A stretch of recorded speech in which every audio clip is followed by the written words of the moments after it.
Hundreds of miles away from their families and friends who are facing daily bombardment, these Ukrainian students do what they can to help, collecting clothes, toys, phone chargers and any donations they can gather.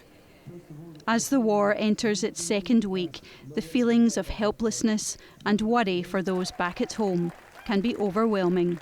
Overnight, Russia's attack on Europe's largest nuclear power plant only increases the sense of fear.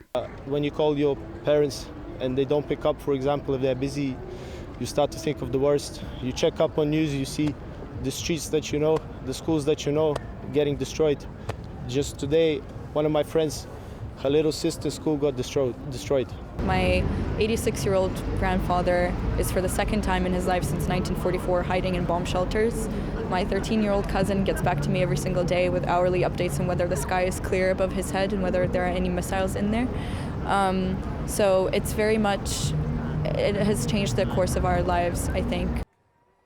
These boxes are packed with ventilators, bandages and syringe pumps as the Scottish Government sends a £1 million batch of medical supplies urgently requested by the Ukrainian authorities.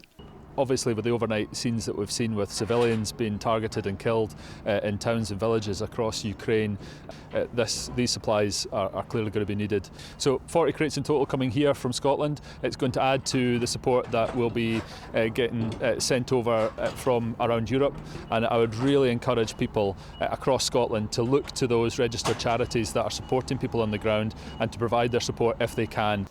One such charity is Glasgow Caring City, which raised £20,000 to send another lorry load of aid to Ukraine. Agencies are now asking the public to donate money rather than goods.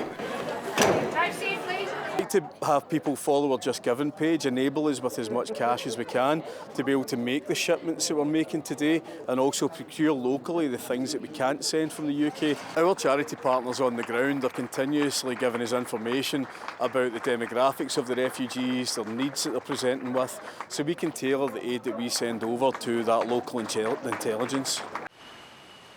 And as international businesses suspend trade with Russia, iron brew makers AG Bar have followed suit, saying they won't fulfil any more orders for the brand, believed to be Russia's third biggest selling soft drink. Joanne Bonner, STV News.